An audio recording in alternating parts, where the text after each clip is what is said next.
Unnatural. Story, Daily Equestria Life with Monster Girl. By St. It wasn't her first cell, and that might have said something about life in the Kurusu household.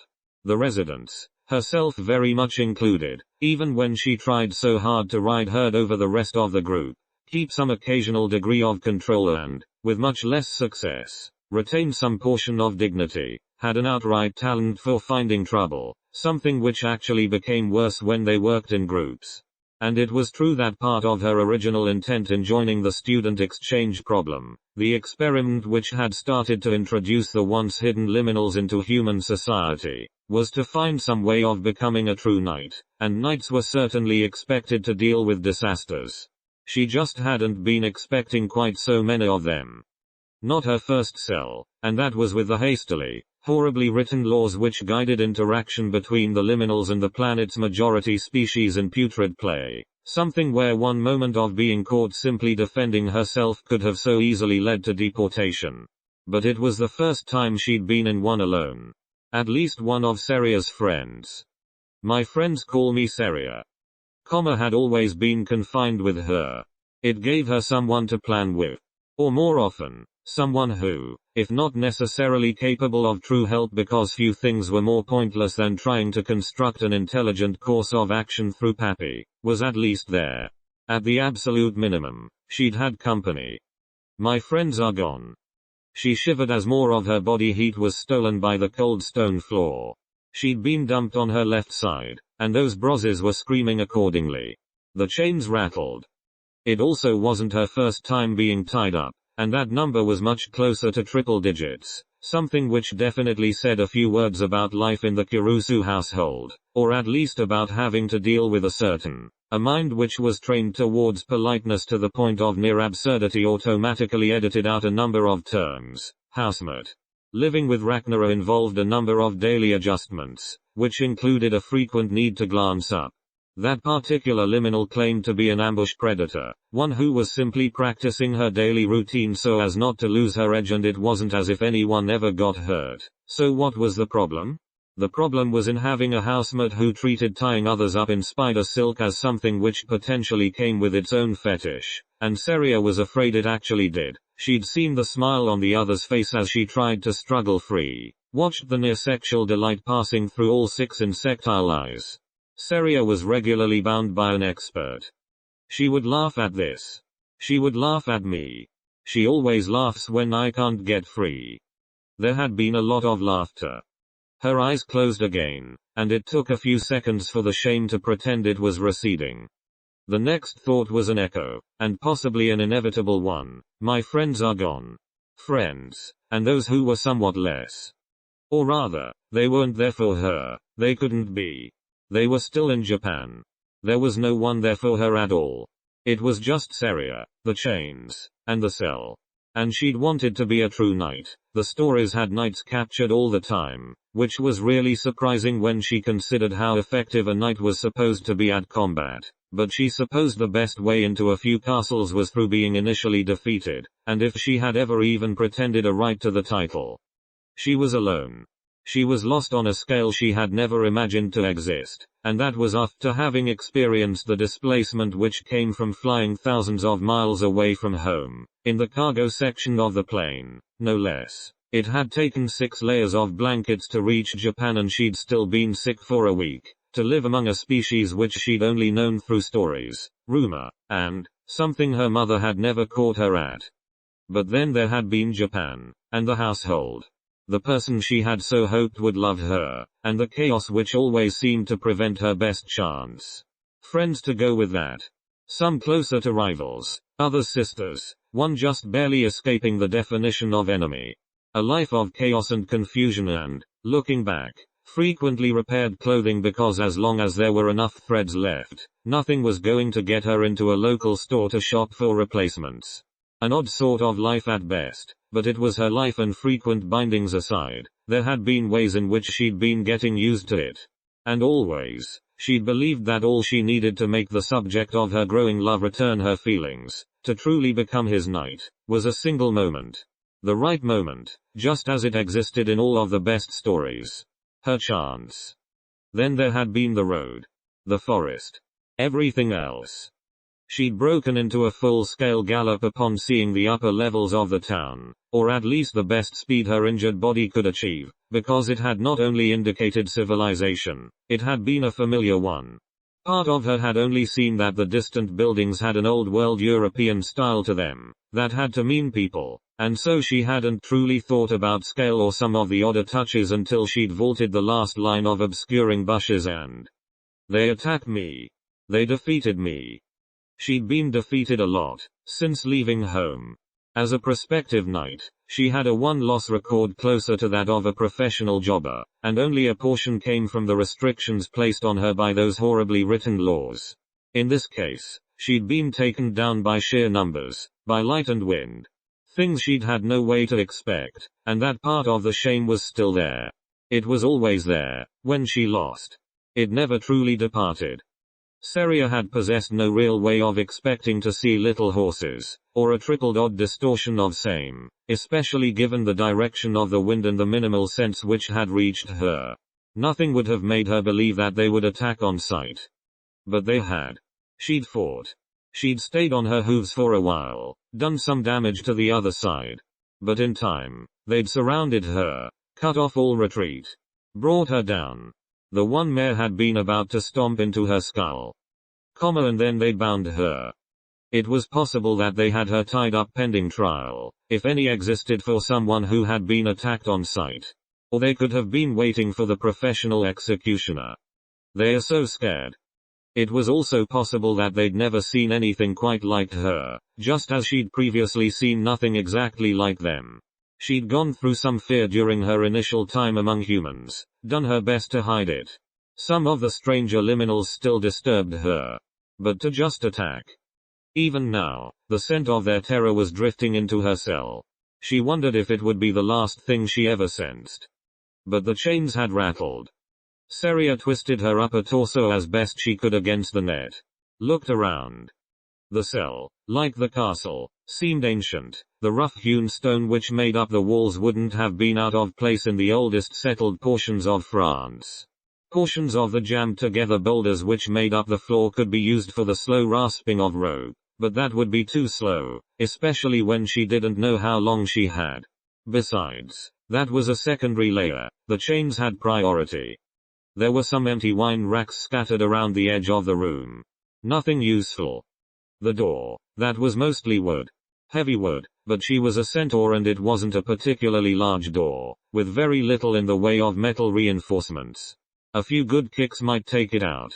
And as for anyone who might be on the other side, the door also possessed what could be seen as a minor defect. The little barred window which allowed any jailer to peer in would be, if she was standing, on a level with her lower sternum. But that lets them see I'm standing. There were no eyes there yet, and she took a deep breath. Yes, one of the little horses was in the hallway. A scared little horse. Possibly too frightened to peer in all the time. Her friends were gone. She didn't know where home was, and they had her weapon, or rather, her poor excuse for one. The laws meant she wasn't allowed to carry anything real. But Seria felt herself to know this much. To stay might be to die. The forest had held its terrors, but she'd beaten the first two. Being back there was better than being here. No one to help her. No one to save her, and a true knight shouldn't need saving. She had to do it herself. At the very least, she had the option to die trying. And she would try, because, she was regularly bound by an expert. She'd just shivered, and the chains had rattled. There was slack, and it existed because the little horses weren't experts. With Ragnara, Seria would try to shift an arm and her right hind hoof would kick her own backside. These bonds hadn't been rendered with skill, practice, or anything outside of what was suddenly starting to feel like total improvisation. I know how good she is. Too good, because she's caught me dozens of times. The horses caught me once. These aren't professional bonds. A knight would work with that. Ragnara had explained it to her, mostly to watch Seria's frustration. There were certain issues involved in tying up a centaur, and the largest came from their raw strength. Seria didn't have the near supernatural advantages possessed by some of her housemates, but physical power was readily available, something which thickly woven cords of spider silk negated. The metal was just about as bad. But that wasn't the only problem. Strictly speaking, Ragnar had the largest body in the household, at least when figuring for the spider portion which made up her lower half. And that part of her form was built from chitin, exoskeleton relying as much on hydraulic pressure for movement as musculature. Put it together with the more humanoid half and the majority of the total lacked flexibility. Portions of that liminal's body were forever out of its owner's reach, and no amount of contorting could change that. Centaurs were just about as big. But unlike the hybrid specimens which made up the Arachne, a being trying to reconcile two completely different types of bodies, centaurs were fully warm-blooded mammals. And dealing with a form so large across the span of eons had encouraged the species to evolve a certain degree of double jointing just to reach the far ends of their own backs. Seria wasn't as flexible as Suu, merely possessing a skeleton prevented that degree of contortion. But she could move in ways which humans found unnatural, and so seldom did because it was already hard enough to make her hoped-for love feel attraction towards her. And now she needed to. It started with her arms, because she needed to have her hands free in order to have any hope at all. Arms which had been bound behind her back. She could feel the metal against her wrists, but not against the entire circumference. She twisted her neck, raised her bound arms behind her, managed to get a glimpse. Twisted again until she was able to see her forehooves, which actually took a lot more work. It's the same kind of chain. They had bound her arms the same way they'd bound her legs, the only difference seemed to be a knot in the links which kept rubbing against her spine. And hooves weren't flexible, but hands were. The cuffs were already a little too large for her wrists. All she needed to do was compress. It hurt. Centaurs tended to be double-jointed over most of their human body, but hands had limits.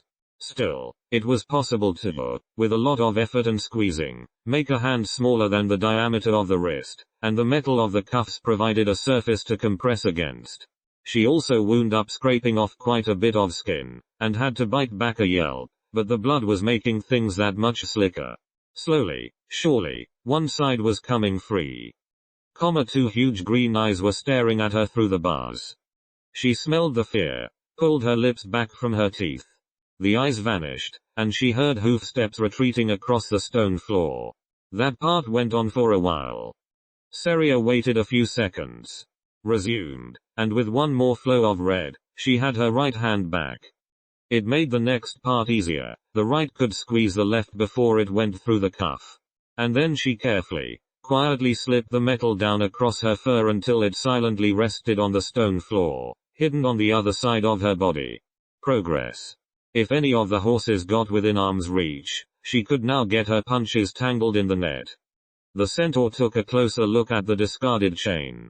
Each cuff had a lock, and a keyhole. The latter seemed odd. The ones with the horns, who had created light, that light had moved things. But what about the ones without the horns? Keys in the mouth didn't feel practical. Still, it was a lock. And she was strong, but the majority of that was in her lower body. An ogre could pull chains apart by hand. She didn't doubt Chionicia would be capable of it, although someone would have to give that gentle soul a rather good explanation for the why. I'm no better than second to everyone. Number.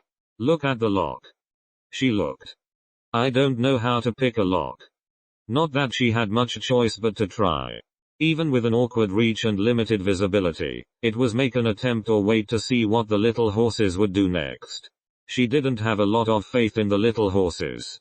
But she did have a tool, something all the applicable stories said was just what she needed. She'd read a lot of stories, when she was young. It had taught her about knights, and the blocked-off world.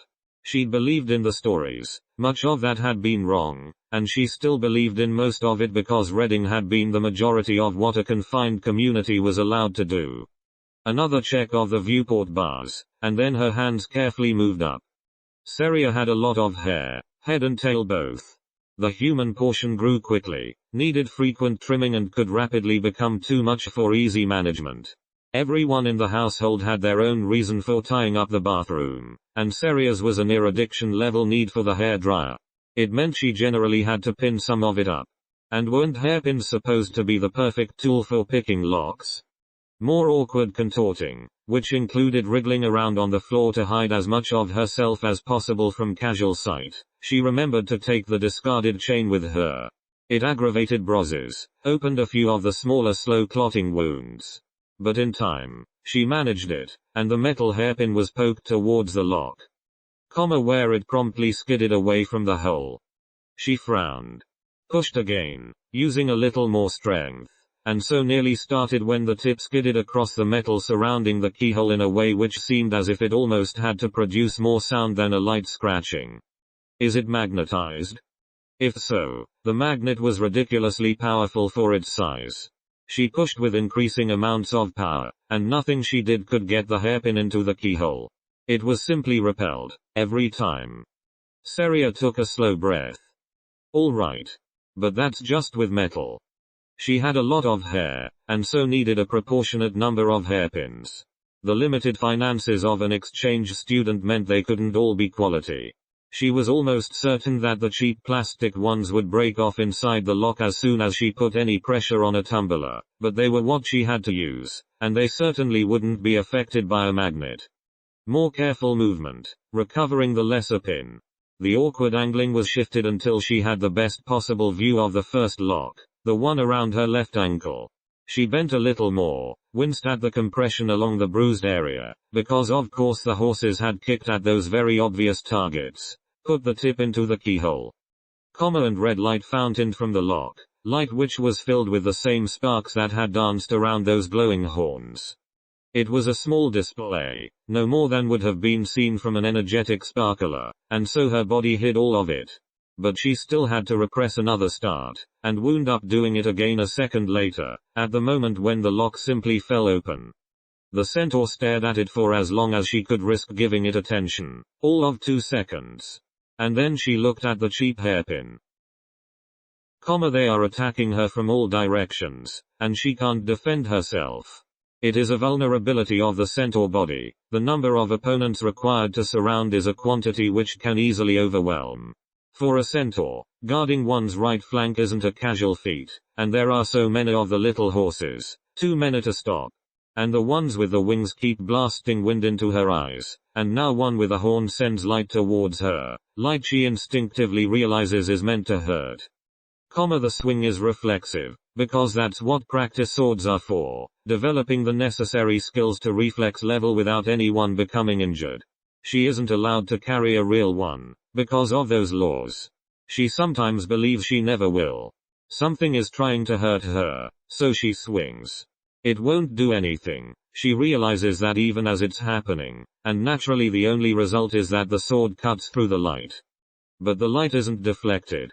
It falls apart in a shower of sparks and fast fading violet spray. The little horse who projected the beam staggers.